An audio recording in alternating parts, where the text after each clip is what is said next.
Audio Jungle.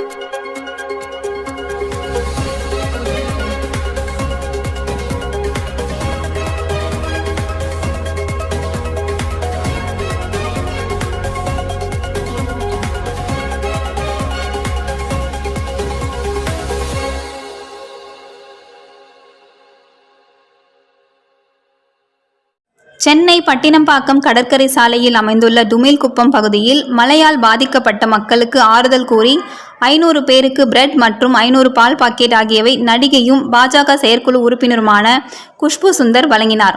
அப்போது உதவி பெற வந்த ஒரு பெண்மணி 5 கிலோ அரிசி கொடுத்திருந்தால் கூட பிரயோஜனமாக இருந்திருக்கும். தற்போது நீங்கள் கொடுத்திருக்கும் பிரெட் மற்றும் பால் ஒருவேளை கூட பத்தாது என்றும் நீங்கள் இன்னும் செய்ய வேண்டும் என்று கூறினார்.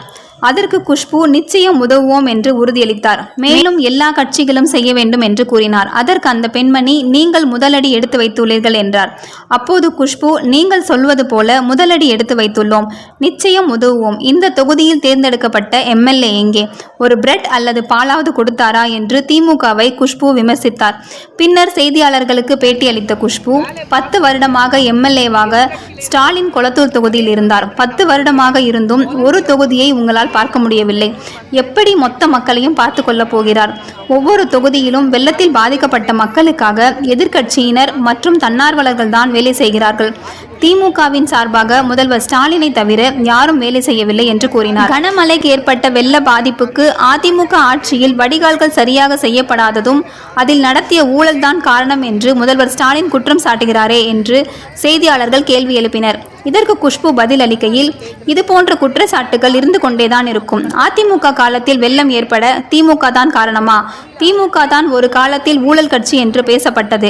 கொளத்தூர் தொகுதியில் 10 வருடமாக ஸ்டாலின் எம்எல்ஏ. அங்கு மழையால் பாதிப்பு இல்லையா? வெள்ளம் தேங்கவில்லையா? 10 வருடமாக எம்எல்ஏவாக இருந்து சரி செய்ய முடியவில்லை என்றால் இதற்கு முன்பு இருந்த அதிமுகவை குற்றம் சாட்ட உங்களுக்கு எந்த உரிமையும் இல்லை என்று குஷ்பு கூறினார். குற்றச்சாட்டுகள் இருந்துட்டு தான் இருக்கும்.